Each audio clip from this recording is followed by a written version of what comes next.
Hello everybody and welcome to the new episode of this video show I'm working on. What I'm gonna talk about? I'm gonna talk about music. Duh, but not any type of music.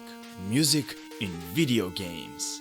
I like games, I like music, smash them together, boom, you got this show. The main question of today is, do you wanna be the very best? Like no one ever was? That's right everybody, we are going to the world of Pokemon. I'm gonna focus on the first Pokemon games, and that's Pokemon Green and Red, Pokemon Yellow, and Pokemon Blue. Of course, I will also try, keyword try, to make some tracks in the style of the music in the Pokemon games. I already have all the badges from the Kanto region, so I'm ready for the Pokemon League. Unfortunately, there will be a lot of coughing and wheezing in my area. But what's Pokemon? Well, first, welcome back to society after 26 years. This game been out since 1996. Second, Pokemon is short for Pocket Monsters. Fictional species of creatures with crazy powers that can be trapped in balls, Pokeballs, and be used to fight wild Pokemons or trainers with trained Pokemons. It's like dog fighting rings with cute creatures that are strong, can control elements, can eat dreams, or create the known universe. Of course, in the game you can't create a new universe, but you can have a monkey to punch the Pokemon God in his face because his weaknesses are fighting type Pokemons. What? In the games there are some similarities from one game to another. You're a character from a small village.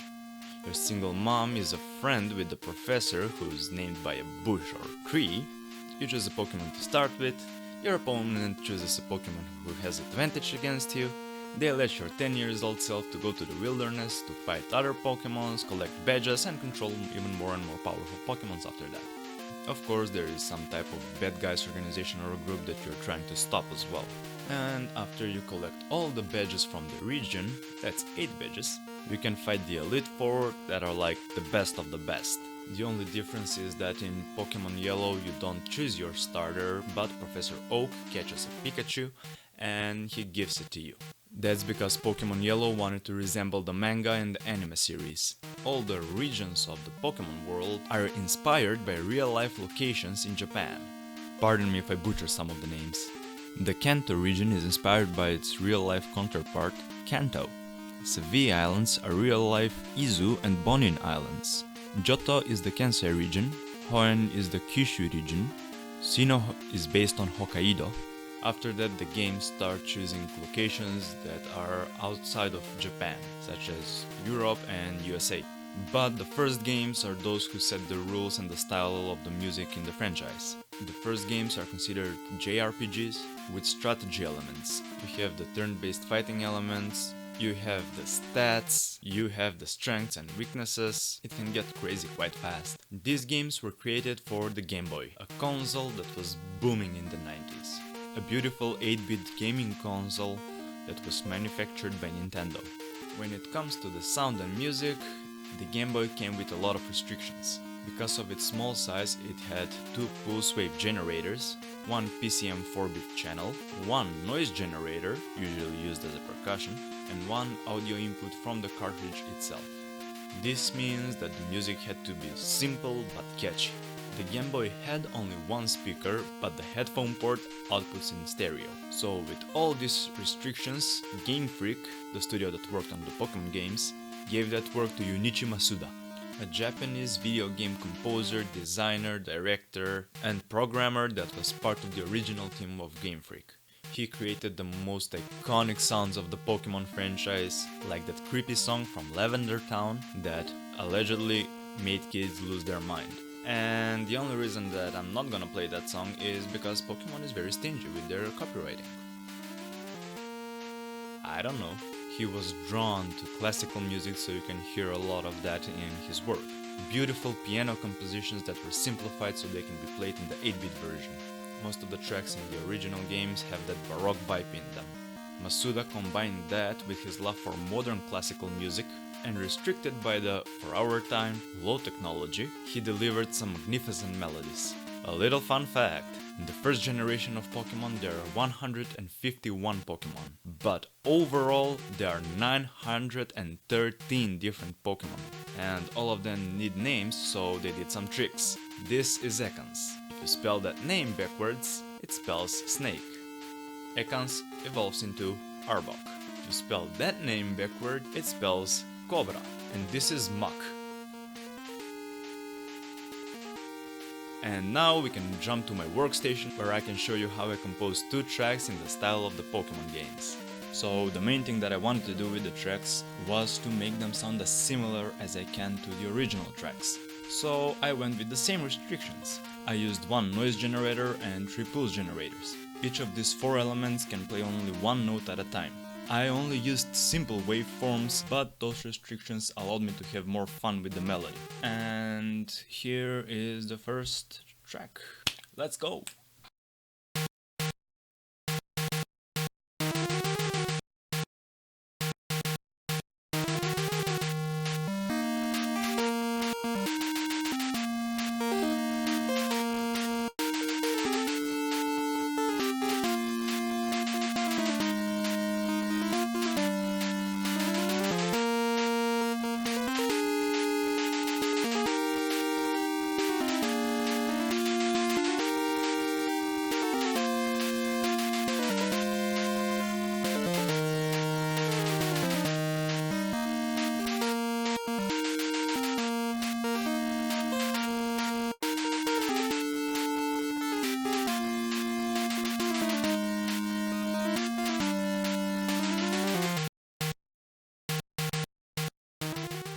The idea of the first track was to be used as an introduction to the game, like a title track.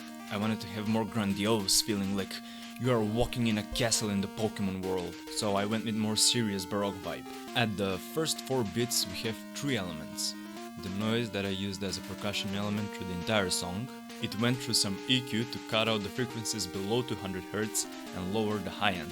We also have a square wave generator that is basic, just shifted to the right. If you are using headphones while you are listening to the track, you can hear the panning of the instruments. The noise and the first square wave generator are both going with the same rhythm, but the square wave is going with the note D sharp because I wanted to keep the track in D sharp major. At the end of bits 2 and 4 we get introduced to the saw wave that's used like a filler through the track. It's going chromatically from D sharp to G sharp and then down to F sharp.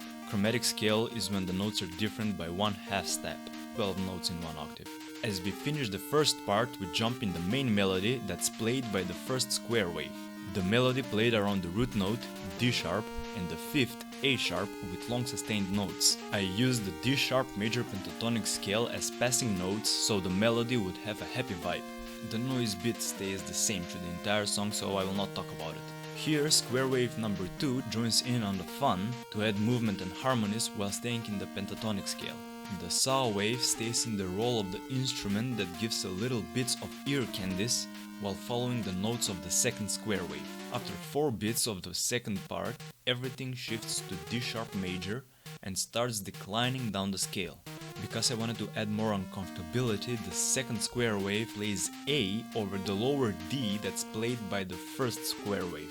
The note A sharp is not part of the D sharp major scale. But, since we are in D sharp major all the time, our ears expect a note that's in that scale, such as A sharp or G sharp. And like that, we would stay in the scale. What A does is, in the combination with the D, it gives us the D power chord. Here, both square waves are going down the D sharp minor scale, creating power chords, while the saw wave is accompanying them with little filler notes. At the end of this part, the saw wave is going up chromatically, starting the next part on A sharp, boosting the energy of the track. This part focuses on the notes of the D sharp major scale, while using chromatic movement to add some flavor.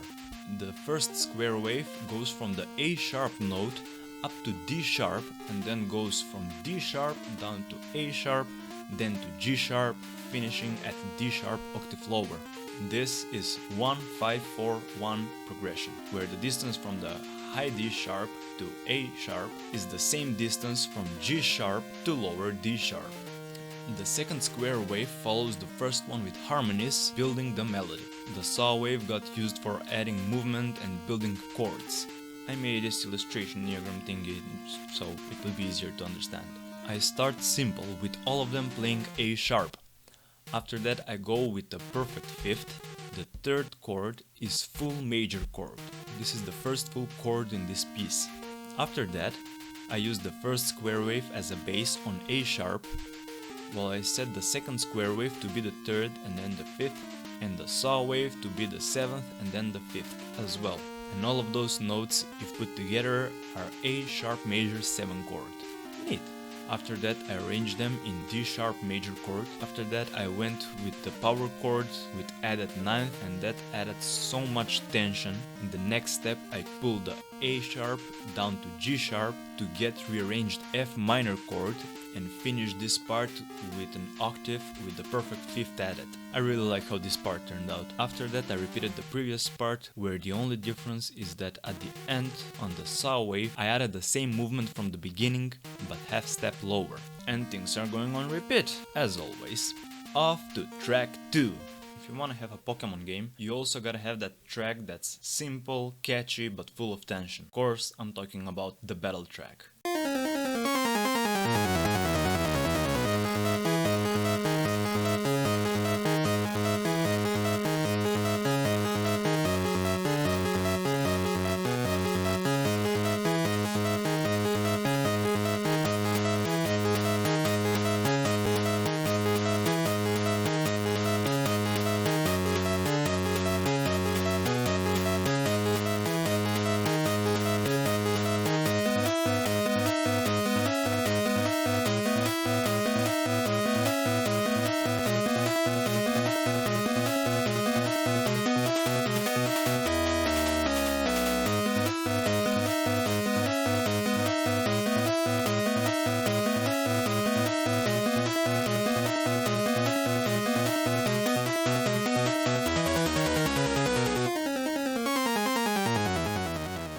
Since we are going from a happy world, I needed something that will change that major vibe into minor.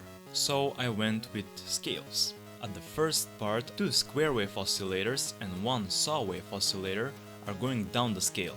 On the first beat we have the high square oscillator arpeggiating down G sharp major scale from F to C. Halfway through, the saw wave oscillator joins in following the same notes but an octave higher. In the second beat they change to G sharp minor. Here they continue arpeggiating, but they are joined by the third oscillator, the low square wave oscillator. I call this the low square wave oscillator because it's 1 octave lower than the high square wave oscillator. Quite self-explanatory. This one joins following the same notes as the rest of the instruments. Like that we go from the happy vibes to oh no, I'm gonna have to kill this Zubat now vibes. Here the low square wave oscillator plays the role of a bass, keeping that G sharp as a foundation for the first 2 notes and building melody with the third one going 6, 5, 4, 5. After 4 beats that same melody goes 1 step down using F sharp as the foundation. This goes for 2 beats and then goes back up for 2 more beats. The high square wave oscillator is doing the same progression as the low square oscillator but with longer notes. The saw wave is the most simple yet the most effective instrument of them all. In this part it plays 16 notes with 16th pass after each. It goes 5, 1, 6, 1 on repeat. The 5th note, D sharp, and the 6th note, E, are 1 semitone difference. I've used tones that are 1 semitone difference before, but the repetition of going from one to the other builds up tension and uneasiness. That's why I put that root G sharp to lower the tension and keep the things balanced. In the third part we get introduced to the second part of the rhythm section, and that's the noise oscillator, used in the role of a war snare because I used some basic EQ to cut the low and boost the mids. It has the same rhythm as the low square oscillator. Everything else here is repeated from the previous part. As we enter in the next movement, I wanted to bring the tension as high as I could. So the noise oscillator started playing quarter notes. Only the last 2 beats I used rhythm with the 16 notes to add some movement. Together with the noise, the high square wave oscillator also changed in the rhythm. It has 16 notes arpeggiating chords. First the E major chord in its first inversion, then G sharp minor, then G sharp diminished, and then back to G sharp minor. After 2 circles, 8 bits, each 16 note got chopped into 2 30-second notes. Don't ask me, I have no idea what I was thinking. On the last bit of this part, the oscillator goes down the scale of G sharp minor in some sort of finale, from E down to B. The low square wave oscillator has the same rhythm from before, but now it only plays with the octaves of the bass notes. Cause I wanted to add some type of build-up, I let it climb up the G sharp chromatic scale. And on the last bit of this part, same progression as the high square wave oscillator. When I said that the saw wave was the most simple oscillator, I wasn't lying. In this part it goes with 4 quarter notes, D sharp and E, semitone apart. No G sharp to keep things balanced. There is tension. The life of your Pokemon is on the line. You have to focus as much as you can. And that goes for the rest of the track. Only at the end there is the descending scale of G sharp minor like in the beginning, but an octave lower.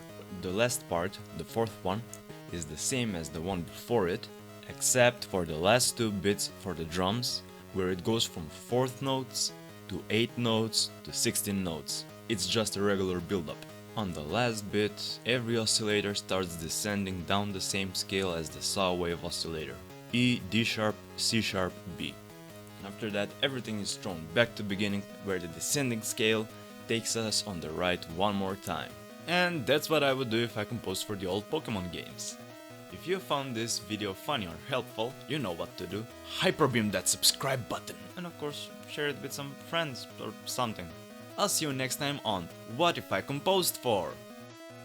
I don't care what people say, the best starter from the first gen of Pokemon is